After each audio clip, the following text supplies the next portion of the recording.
Students, बाल मंदिर के इस YouTube चैनल पर आप सबका एक बार फिर से हार्दिक स्वागत है। हमने लास्ट लेक्चर के अंदर पढ़ा था पदार्थ द्रव्य के रासायनिक वर्गीकरण के बारे में, ठीक है, जिसमें हमने टॉपिक कौन सा लिया था? यौगिक मुख्य रूप से और मिश्रण।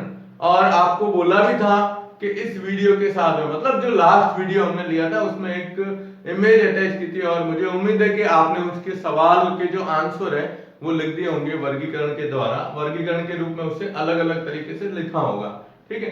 आज हम लेने जा रहे हैं वह पॉइंट है पदार्थ के गुण और उनका मापन। देखो, कोई भी पदार्थ जो होता है ना, उसके गुणों में क्या परिवर्तन होते हैं, उसके कौन कौन से गुण हैं, उसको देखकर भी आप पहचान सकते हो, उसको सुनकर भी बता सकते हो कि उसके अंदर ये गुण है, ठीक है, या रासायनिक क्रियाओं के द्वारा हम उसके गुणों में परिवर्तन को समझा सकते हैं, ठीक है। चलिए, इस आधार पर पदार्थ जो होता है, पदार्थ के गुणों को दो प्रकार से बांटा गया है। तो हम इसमें सबसे पहले लेते हैं पदार्थ के गुण। पदार्थ के गुण, इसमें क्या होता है, गुण जो होते हैं वो कितने प्रकार के हैं? दो प्रकार के गुण हैं, यानी पदार्थ मुख्य रूप से दो गुण प्रदर्शित करता है, ठीक है। सबसे पहला आता है भौतिक गुणधर्म, जिसे हम कहते हैं फिजिकल प्रॉपर्टी, भौतिक गुणधर्म के बारे में, ठीक है। और दूसरा आएगा जिसे अपन कहते हैं रासायनिक गुणधर्म, यानी केमिकल प्रॉपर्टी, रासायनिक गुणधर्म, ठीक है। तो पहला क्या आया? फिजिकल प्रॉपर्टीज, और दूसरा आया केमिकल प्रॉपर्टीज।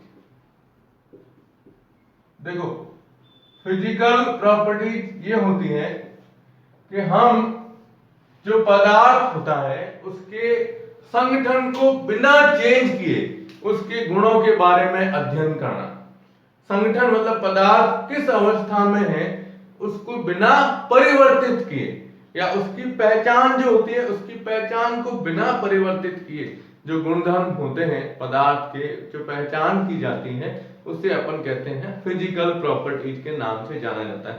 जैसे हम ये लेते हैं, मार्कर की बात करें, है ना, तो अब मैंने आपको कहा कि अब इसकी प्रॉपर्टीज बताओ, तो इसकी प्रॉपर्टीज में क्या होगा? एक तो आप इसका सबसे पहला गुण लोगे वो है रंग, कि भाई ये पदार्थ कौन से रंग का है, रंगहीन है या कलर का है, कलर है तो कौन से रंग का होता है। तो सबसे पहला गुण होता है रंग पदार्थ का। दूसरा होता है इसकी अवस्था, पदार्थ ठोस है, द्रव है या गैस अवस्था में, या फिर हम केमिस्ट्री के अंदर काफी ऐसे पदार्थ लेते हैं जिसे वाष्पशील द्रव के रूप में लिखा जाता है। वाष्पशील द्रव का मतलब ये होता है कि आप द्रव लेते हो, द्रव को हाथ में लेते ही कुछ सेकंड बाद क्या हो जाएगा? वाष्प अवस्था में परिवर्तित हो जाता है, तो वो होता है वाष्पशील द्रव के रूप में, ठीक है। तो ठोस, द्रव, गैस, ठीक है, या हम कह सकते हैं गलनांक क्या है पदार्थ का, क्वथनांक क्या होता है, ठीक है। तो ये सारे गुणधर्म जो होते हैं ये, और विलेयता, वह पदार्थ पानी में विलेय है या नहीं है, तो वो सब किसके अंतर्गत आएंगे? भौतिक गुणों के अंतर्गत आते हैं। तो हम इसकी सबसे पहले इसकी क्या करते हैं? परिभाषा लेते हैं, और परिभाषा ये है कि वे गुणधर्म जिन्हें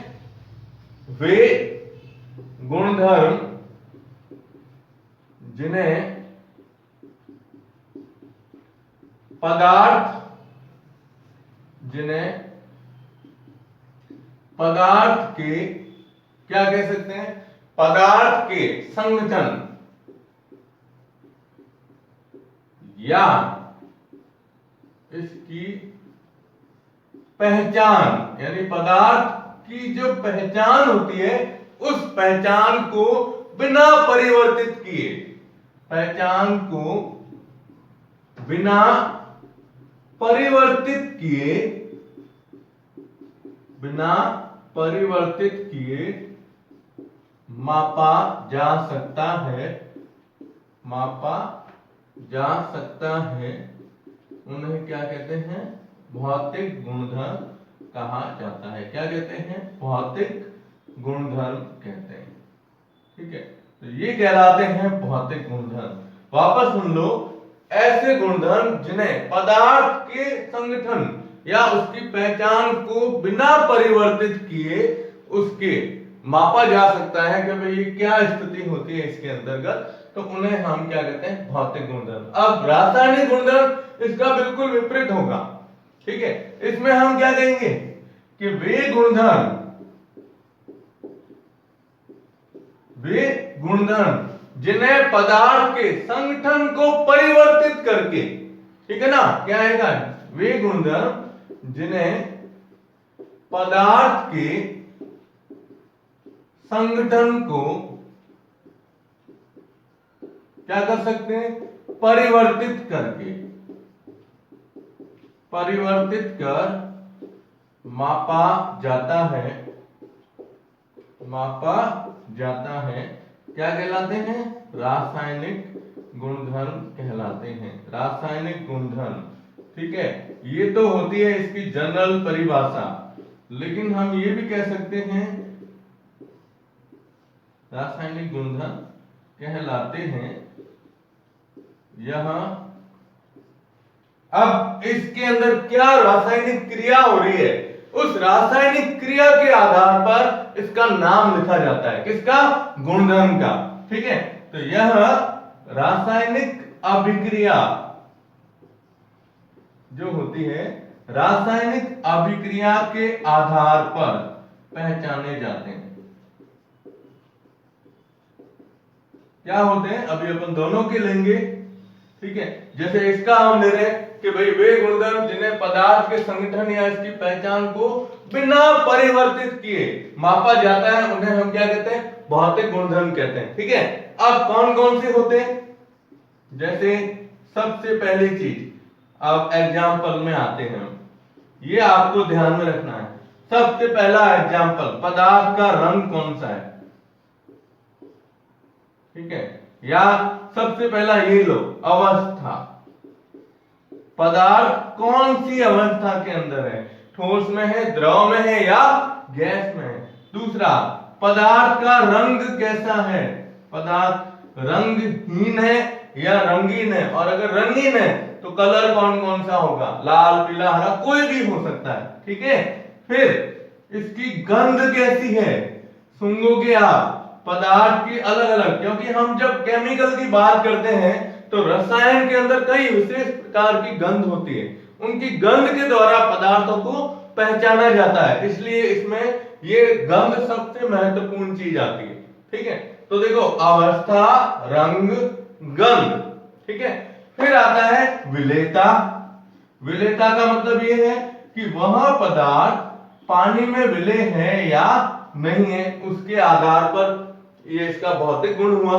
ठीक है, विलेयता के बाद गलनांक, पदार्थ कितने डिग्री सेंटीग्रेड ताप पर गलना शुरू होता है। क्वथनांक, वह पदार्थ कितने डिग्री सेंटीग्रेड ताप पर उबलना शुरू होगा। जब आप गलनांक की बात करोगे तो पदार्थ की अवस्था ठोस होगी, जब आप क्वथनांक की बात करोगे तब पदार्थ की अवस्था द्रव होगी।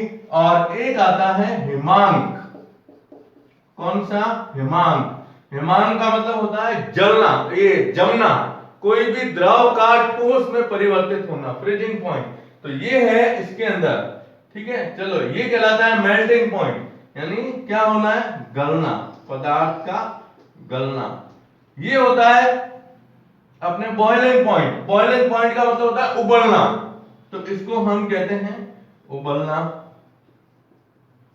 पदार्थ का। हिमांक, फ्रीजिंग पॉइंट, फ्रिज के हिसाब से, तो इसको क्या कहते हैं अपन, पदार्थ का जमना, द्रव जो होता है उसका जमना। तो ये मुख्य रूप से जो पॉइंट आते हैं ना, ये पदार्थ जब आप पढ़ोगे केमिस्ट्री के अंदर, जैसे आप ऑर्गेनिक केमिस्ट्री पढ़ोगे तो कोई भी पदार्थ होता है उसकी सबसे पहले भौतिक गुणों के बारे में अध्ययन किया जाता है कि उसका गलनांक, क्वथनांक, विलेयता, या अपन अवस्था बताते हैं। तो अवस्था में कभी कभार क्रिस्टल या ठोस अवस्था भी बताई जाती है, मॉम अवस्था भी बताई जाती है पदार्थ की। कौन सी, मॉम के समान अगर होता है पदार्थ तो वो, ये सारे पदार्थ क्या होते हैं, कार्बनिक, विशेष तौर पे कार्बनिक पदार्थों के अंदर हम इन गुणों के बारे में ज्यादा पढ़ते हैं। ठीक है, अब बात आती है रासायनिक प्रॉपर्टीज कि भाई केमिकल प्रॉपर्टीज क्या होती है। तो हमने क्या कहा कि पदार्थ के संगठन को परिवर्तित करके फिर मापना है हमें, किस प्रकार से इसे हम माप सकते हैं। तो उसके लिए हम बताते हैं कि रासायनिक अभिक्रिया के आधार पर पहचाने जाते हैं। जैसे हम लिखते हैं ऑक्सीकरण, आपने 10th के अंदर कुछ नाम पढ़े थे, उन नामों को यहां पर दे दो। जैसे हम लेते हैं ना ऑक्सीकरण, एग्जाम्पल देखो आप, तो ऑक्सीकरण आया एक, ठीक है। दूसरा आया अपचयन, यानी क्या करना, एक होता है ऑक्सीकरण, पदार्थ का ऑक्सीकरण कब होता है, जब ऑक्सीजन जुड़ती है। अपचयन कब होता है, जब हाइड्रोजन जुड़ती है।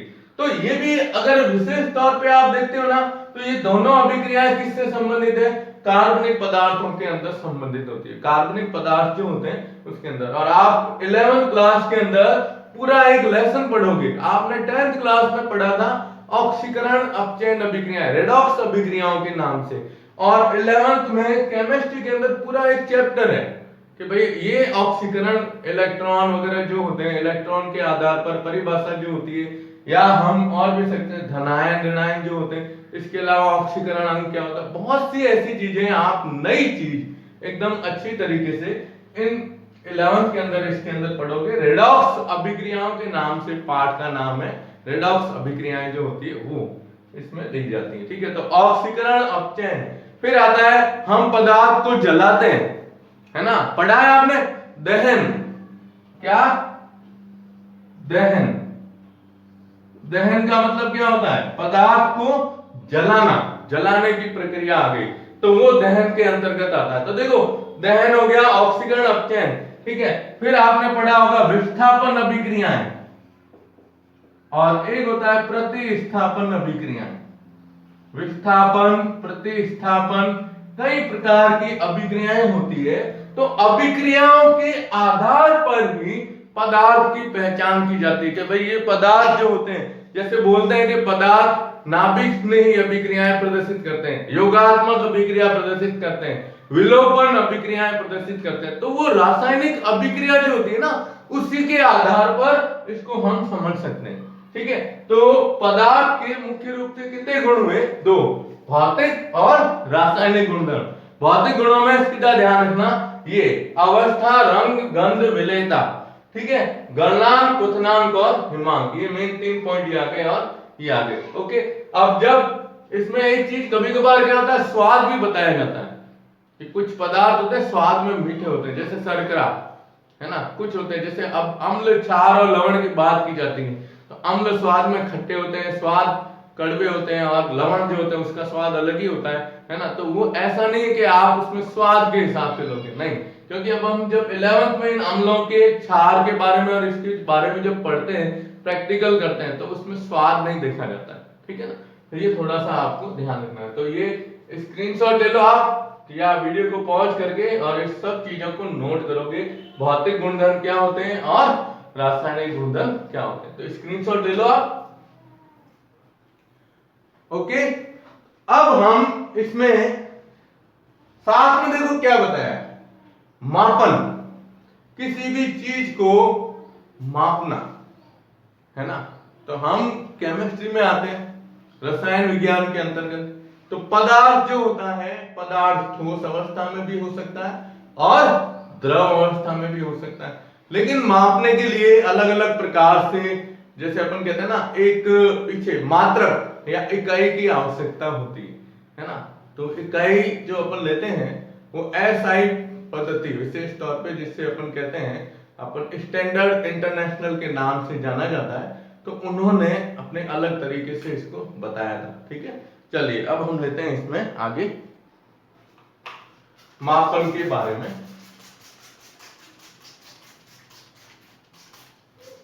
ठीक है,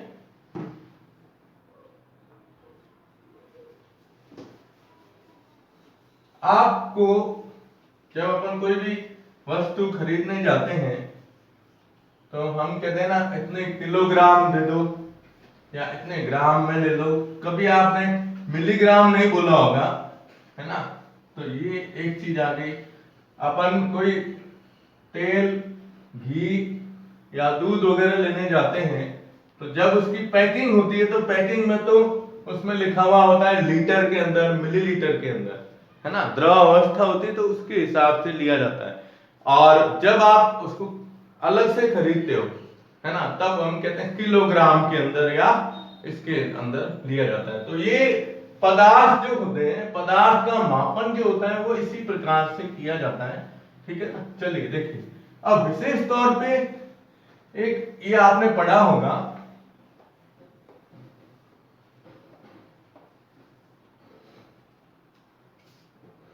देखो मापन। तो मापन के अंदर आपने पढ़ा होगा, एक तो होती है जैसे सीजीएस, है ना, एक होती है एम के एस। अब ये दो तो आपने पढ़ी है, ठीक है। अब तीसरी एक और आ गई, जब आप बड़े आ गए बड़ी क्लासों में तो दे दी एफपीएस। पदार्थ जो होते हैं ना, इनके मापन के लिए तीन पद्धतियां दी गई है। सीजीएस देखो, ऊपर सबसे पहले लिखा जाता है लंबाई, ठीक है। फिर इसके अंदर आता है द्रव्यमान और तीसरा आता है समय। ये तीन चीजें आई, है ना। अब आप लिख सकते हो इसके अंदर तीनों बता सकते हो, है ना। तो सबसे पहले हम जब ये सीजीएस की बात करते हैं, सीजीएस, सी लंबाई को सेंटीमीटर के अंदर लेना, किसमें, सेंटीमीटर, या किसमें लिखते हैं, सीएम के अंदर, ठीक है। अब सी था, इधर आया एम, एम का मतलब हो गया सेंटीमीटर से बड़ी इकाई, इसमें दी गई है, कौन सी ली है, मीटर के रूप में। इसको किसके द्वारा व्यक्त करते हैं, एम के द्वारा। फिर आया एफपीएस, अब ये थोड़ा अलग आ गया। एफ का मतलब यहां लंबाई जो होती है ना वो फीट में ली जाती है, जिसको अपन क्या बोलते हैं, फुट, फुट के अंदर ली जाती है, कितनी फुट होगी, ठीक है। फिर द्रव्यमान, तो यहां आता है द्रव्यमान ग्राम, जी के रूप में लिखते हैं, तब हम किसके रूप में लिखते हैं, ग्राम। ग्राम को स्मॉल जी एम के द्वारा प्रदर्शित करते हैं, ध्यान रखिएगा, ठीक है। फिर के है, तो के हिसाब से एम के एस में इसको लिखा जाता है किलोग्राम के अंदर, किसके रूप में, किलोग्राम। अब किलोग्राम को दर्शाते हो केजी के रूप में, है ना। और पी जब लेते हैं अपन तो यहां पर इसको पाउंड के रूप में लिखा जाता है, किसके रूप में, पाउंड, पाउंड के रूप में। तो भाई ये कितने पाउंड का है, तो इसको किसके द्वारा दर्शाया, पी के द्वारा दर्शाया गया, है ना। अब देखो ग्राम पदार्थ की मात्रा, द्रव्यमान किलोग्राम में लेते हैं, पाउंड आप जानते हो, केक वगैरह लेने जाते हैं तो वो भी पाउंड के होते हैं, कभी किलोग्राम, ग्राम के अंदर नहीं बताते हैं, ठीक है। फिर आता है एस, एस है समय के लिए, वो है सेकंड के रूप में लिखा जाता है, किसके रूप में, सेकंड। तो तीनों पद्धतियों के अंदर समय का जो मात्रक दिया गया है वो क्या है, सेकंड ही है, क्योंकि यही सबसे अच्छी इकाई मानी जाती है। इसको लिखते हैं एसईसी के रूप में, इसके रूप में एसईसी के। तो ये विशेष तौर पे मापन के अंदर ये तीन पद्धतियां पहले दी गई थी, उसके बाद अपने आया था एसआई पद्धति। एसआई पद्धति स्टैंडर्ड इंटरनेशनल, जो पूरे वर्ल्ड के अंदर लागू की गई है, और उसके लिए विशेष तौर पे 7 भौतिक राशियों का इसके अंदर उल्लेख किया गया है, ठीक है। तो आप इसका स्क्रीनशॉट ले लो। फिर हम लेते हैं एसआई पद्धति के अंदर 7 मुख्य राशियां कौन कौन सी हैं, चलिए लीजिए।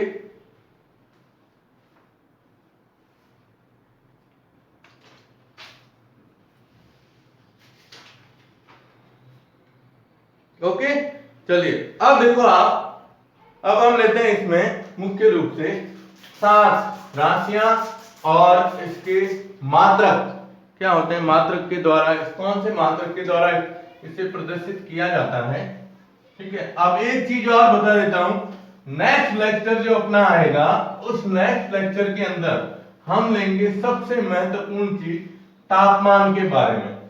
तापमान जो होता है, ताप, जिसमें तीन विशेष तौर पे दिए गए हैं, डिग्री सेंटीग्रेड, केल्विन और फ़ारेनहाइट के अंतर्गत। ठीक है ना। चलिए अब देखो,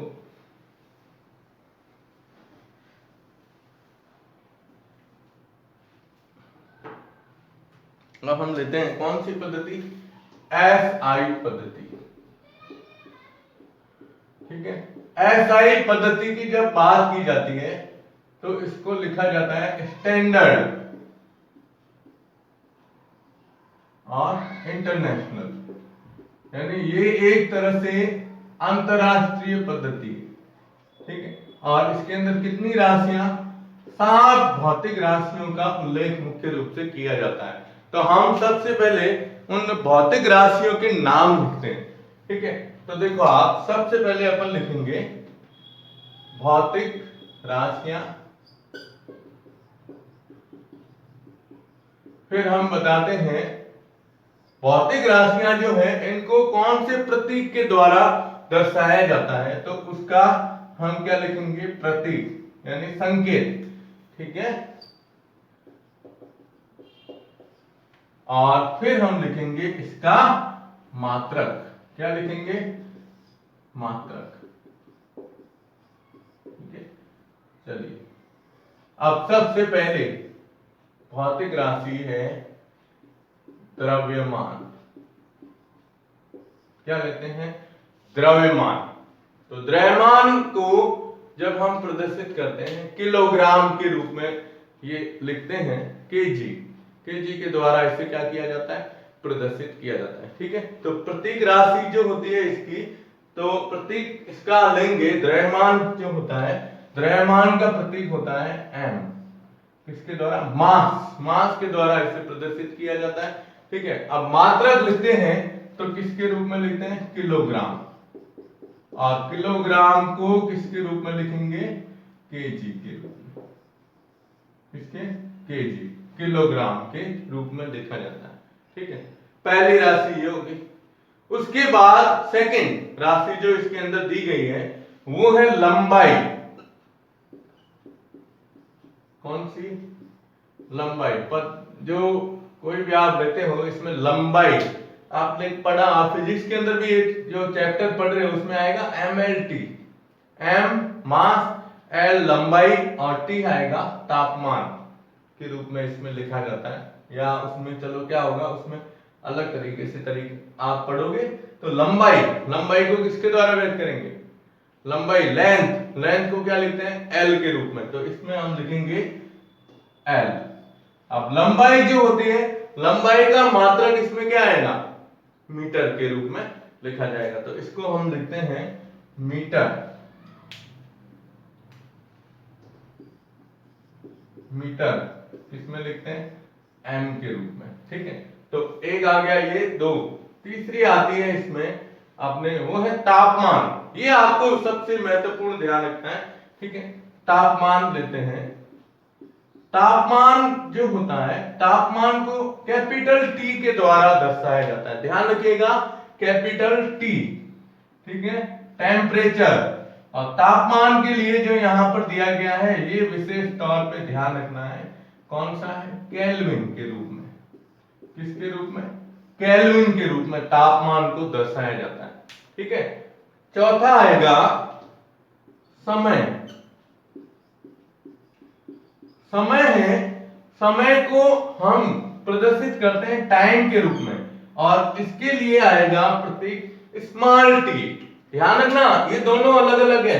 कैपिटल टी का मतलब होगा तापमान और स्मॉल टी का मतलब होगा समय। अब समय का क्या होता है प्रतीक, ये मात्रक क्या होगा, हमने लिया था ना, सेकंड के रूप में लिखा जाता है, किसके रूप में, सेकंड के रूप में। ठीक है। चलिए सेकंड, आप सेकंड के रूप में लिखते हैं। ठीक है। तो इसको क्या लिखेंगे, SEC के रूप में लिख दो आप, तो अपने क्या होगा, इसमें कोई कंफ्यूजन नहीं आएगा। ठीक है। तो क्योंकि S आगे एक और मात्रक आता है, बड़े आप जब आगे और पढ़ोगे उसके अंतर्गत दिया गया, लेकिन इसमें इसको सेकंड के रूप में लिखेंगे, एस के रूप में ही लिखा जाएगा। ठीक है, चलिए समय आ गया। अब पांचवा आता है इसमें, वो है विद्युत धारा। क्या आता है? विद्युत धारा। और विद्युत धारा का मात्रक, ये प्रतीक आपने पढ़ा होगा इसके अंदर, विद्युत धारा लाइट जो होती है इसको किसके द्वारा व्यक्त करते हैं हम? आई के द्वारा, सॉरी ये तो उसका मात्रक है, आई के द्वारा इसे प्रदर्शित करते हैं विद्युत धारा को। और जब आप इसका मात्रक लिखते हो तो आपने ये पढ़ा होगा समांतर क्रम श्रेणी और श्रेणी क्रम के अंदर पढ़ा होगा, विद्युत धारा के लिए मात्रक जो होता है वो कौन सा होता है? एम्पियर। अब एम्पियर को किसके द्वारा व्यक्त करते हैं? ए के द्वारा प्रदर्शित करते हैं। तो 5 तो ये इकाई हो गई। ठीक है, अब छठी है जिसको हम लिखते हैं ज्योति। अपन कह सकते हैं ज्योति तीव्रता। ज्योति तीव्रता के नाम से जाना जाता है, या दीप्तिकारिता के नाम से भी इसे जाना जाता है। ठीक है, और इसको प्रदर्शित किया जाता है आई वी के रूप में। किसके रूप में? आई वी के रूप में। और इसका मात्रक जो है वो कैंडला है। कौन सा है? कैंडला। और इसको दर्शाते हैं सीडी। ध्यान रखिएगा, सीडी कैडमियम धातु का भी प्रतीक है। कैडमियम धातु जो होती है उसका भी प्रतीक यही होता है। ठीक है, और 7वां इसके अंदर दिया गया है द्रव्यांश। द्रव्य से लिया गया है द्रव्यांश। ठीक है, या हम ये कह सकते हैं पदार्थ की मात्रा जो होती है, द्रव्यांश को प्रदर्शित करते हैं। और इसको हम चाहे इसमें लिखें तो लिखेंगे MOL, और किसके रूप में लिखा जाएगा? मोल के रूप में। अब इसका प्रतीक और ये सब एक ही चीज आती है। किसके रूप में लिखते हैं? मोल के रूप में लिखा जाता है। तो ये 7 राशियां जो है ना, ये सातों राशियां सबसे महत्वपूर्ण मानी गई है किसके अंतर्गत? एसआई पद्धति के अंदर। तो द्रव्यमान पदार्थ की मात्रा मास के रूप में, लंबाई ठीक है एल, तापमान केल्विन के अंदर, समय सेकंड के अंदर, विद्युत धारा एम्पियर में, ज्योति तीव्रता या दीप्तिकालिता जो जानी जाती है वो कैंडला के रूप में लिखी जाती है, कैंडेला के रूप में। और लास्ट में आता है द्रव्यांश। सबसे मोस्ट और सबसे वेरी मोस्ट इंपॉर्टेंट जो आता है ना, वो एक ये है और एक अपन ये पढ़ेंगे, 2 चीजें। ठीक है, ये आपको इसके अंतर्गत ध्यान रखना। तो एसआई पद्धति के अंदर मुख्य रूप से आगे अभी और पढ़ेंगे, जिसमें आप पढ़ोगे आयतन पढ़ा हुआ है आपके, वैसे आयतन, घनत्व, वेग वगैरह जो होता है। ठीक है, तो आप इसका स्क्रीनशॉट ले लो। ओके, तो आज हमने केवल अभी इतना पढ़ा है एसआई पद्धति के बारे में। नेक्स्ट क्लास के अंदर अपन पढ़ेंगे आगे, जिसमें द्रव्यमान, भार में अंतर क्या होता है, और भी इसके अलावा जैसे मात्रक के बारे में भी पढ़ेंगे। ठीक है, और तापमान विशेष तौर पे डिग्री सेंटीग्रेड, फ़ारेनहाइट और केल्विन के अंदर। ओके, धन्यवाद।